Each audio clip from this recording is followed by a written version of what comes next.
বেঈমানের সামনে যখন মালাকুল মউত আজরাইল আসবে, চক্ষুগুলো আগুনের মতো টকবক করতে থাকবে। আহারে ওই চেহারার মধ্যে আগুনের মতো লেলিহা থাকবে। বেঈমানের গোষ্ঠীর দিকে চটফট করতে থাকবে, কিন্তু আত্মীয় স্বজনের এইগুলো দেখবে না। বাবা কথাগুলো খেয়াল করে শুনো। আল্লাহ যে কিয়ামতের কথা বললেন, ওই দিকে নজর করা দরকারের পূর্বে প্রথম ঘাঁটি আমাদের কবর। কবরে যাওয়ার পূর্বে বান্দা ভালো মুসলমান হয়ে যাওয়া লাগবে, কারণ এই কবরে নেওয়ার পূর্বে আজরাইল আগে সাক্ষাৎ করবে। আজরাইল আলাইহিস সালাতু ওয়াস সালাম কি বেঈমানের গোষ্ঠী দেখিয়া চটপট করতে থাকবে পালিয়ে যাওয়ার জন্য।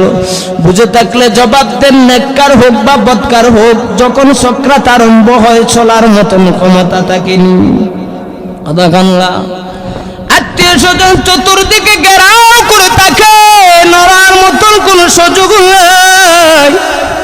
এ বাবারা খেয়াল করে শোনো, যখন মালাকুল মউত আজরাইল আসবে, এমন জোরে বেঈমানের গায়ের মধ্যে পাপ্পড় ভরবে, এমন জোরে খামসে দিয়ে দিবে।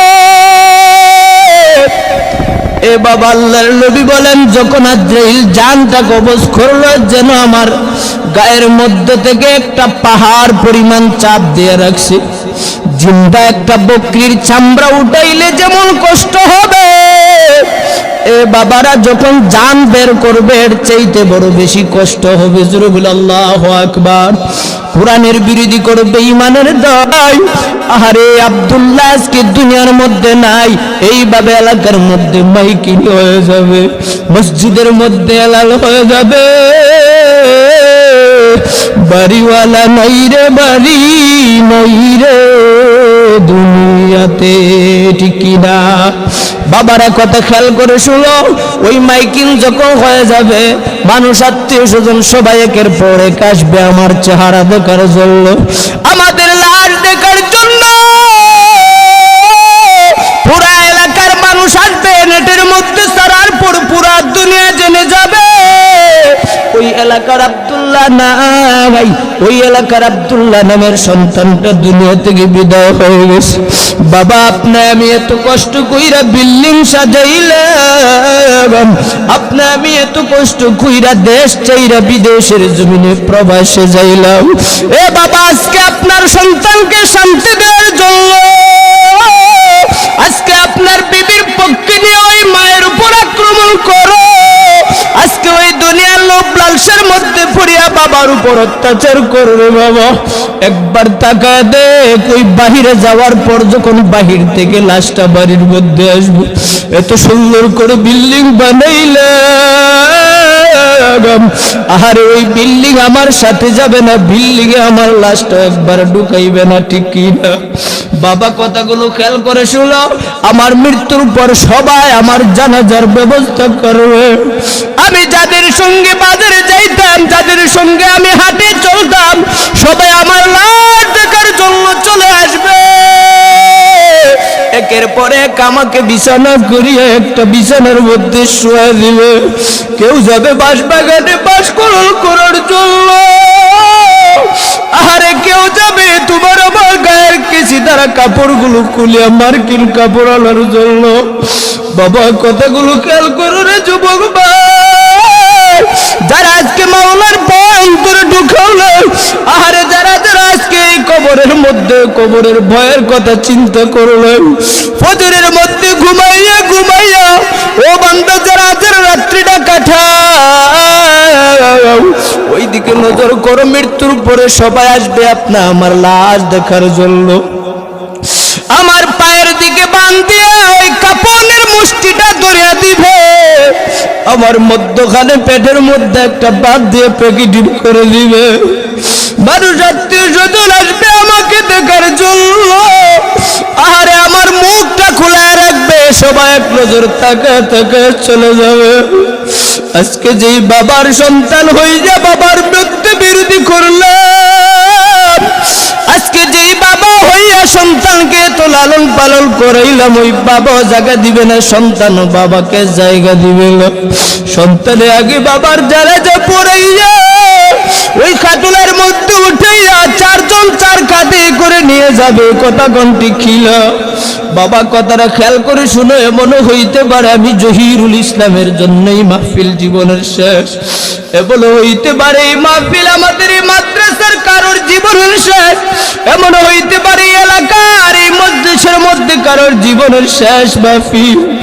বাবা, আমার চেহারাকে সবাই কাঁধে করিয়া করিয়া জানাজার নামাজ পড়ানোর জন্য মাটি নিয়ে যাবে।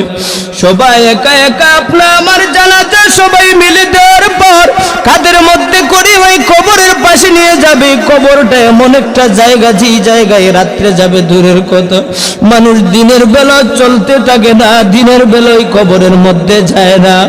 এ বাবা, যারা কোরআনের বিরোধী করো, ইসলামের বিরোধী করো, যারা যারা আজকে উলামায়ে কেরামকে অন্যায়ভাবে কারাগারে শাস্তি দাও, একবার এই কবরে আযাবের কথা স্মরণ করো, একবার আল্লাহর দরার কথা স্মরণ কর। কারণ আল্লাহ তাআলা এই দুনিয়ায় করুণা নামক ভাইরাস দিয়ে পুরা দুনিয়াকে বুঝিয়ে দিয়েছে আমি আল্লাহর দরার উপর আর কোনো দরা নাই। ভাইরা আমার, বন্ধুরা আমার, কবরের মধ্যে সবাই আমাকে যখন দাখিল করবে, মিনহা খলাকনাকুম ওয়া ফিহা নুঈদুকুম ওয়া মিনহা নুখরিজুকুম তারাতান উখরা, এই বলিয়া তিন মুষ্টি মাটি দিয়ে সবাই আমার ইচ্ছাটার উপরে মাটি দিয়ে দিবে। সবাই পাড়া উড়াইয়া আবার ওই কবরের মধ্যে প্যাকেট করে আসবে। আরে যখন সবাই চলে আসবে, আল্লাহ ফেরেশতা পাঠাইবে। মুনকার নাকির আইসা রবের পরিচয় চাইবে। বার রব্বুকা, বান্দা বল তোর রব কে ছিল? বান্দা তোমার মালিকের পরিচয় দাও। এ বাবা, আবার বলবে আমার দিনুকা, তোমার ধর্ম কি? এরপরে বলবে তোমার রবের পরিচয় দাও। বান্দা যখন কোরআনকে জ্বালাইছে, ওই বেঈমানে কথার জবাব দিতে পারবে নি ভাই। আল্লাহর নবী বলেন, যারা বেঈমান হয়ে কবরে আসবে, যারা যারা কোরআনের বিরোধী করে কবরের মধ্যে আসবে, ফেরেশতা যখন বলবে রবের পরিচয়, ফেরেশতা যখন বলবে নবীর পরিচয় দাও, ফেরেশতা যখন বলবে ধর্ম কি ছিল পরিচয় দাও, বেঈমানরা কথা বলতে পারবে না, চুপ হয়ে যাবে। বাবারে বারবার প্রশ্ন করবে, যখন বলতে পারবে না তখন বলবে হা হা লা আদরি, হা হা লা আদরি, আমি কিছুই জানি না, আমি কিছুই জানি না, আমার রব কে ছিল আমি জানি না, আমার নবী কে ছিল নবীর পরিচয় বলতে পারবো না, আমার ধর্ম কি ছিল আমার ধর্মের পরিচয়টা আমি দিতে পারবো না। আল্লাহ তাআলার ফেরেশতা যখন বলবে মালিক, এই কবরের মধ্যে এমন এক নাফরমান আপনাকে চিনে না, আপনার দিনও চিনে না, রব্বুল আলামিন আখির নবীকে চিনে না। আল্লাহ তাআলা তখন বলবে যা ফেরেশতারা যা কবরের মধ্যে জাহান্নামের পোশাক পরায় দে। এ বেঈমান যারা কোরআনকে জ্বালাবে, যারা উলামায়ে কেরামকে গালি দেও, বলে এই কবরের মধ্যে শাস্তি সইতে পারবে না, এই কবরের শাস্তি সইতে পারবে না। এই কবরের মধ্যে যখন জাহান্নামের পোশাক পরে দেওয়া হবে, এই পোশাকের গরমে বান্দার শরীরের গোশতগুলো খসে পড়বে। আল্লাহর নবী বলেন, আমার চাচা আবু তালেব দিন গ্রহণ না করার কারণে তার পায়ের মধ্যে যখন জাহান্নামের জুতা পরায় দেওয়া হবে, ওই পায়ের মধ্যে জাহান্নামের জুতা পরানোর কারণে মাথার মগজগুলো ঠক বক করে পড়তে থাকবে। আরে বাবা, এটাই যদি সবচেয়ে নরমাল শাস্তি হয়, বুঝে থাকলে জবাব দেন, এই কুলাঙ্গারদের অবস্থা কেমন হবে?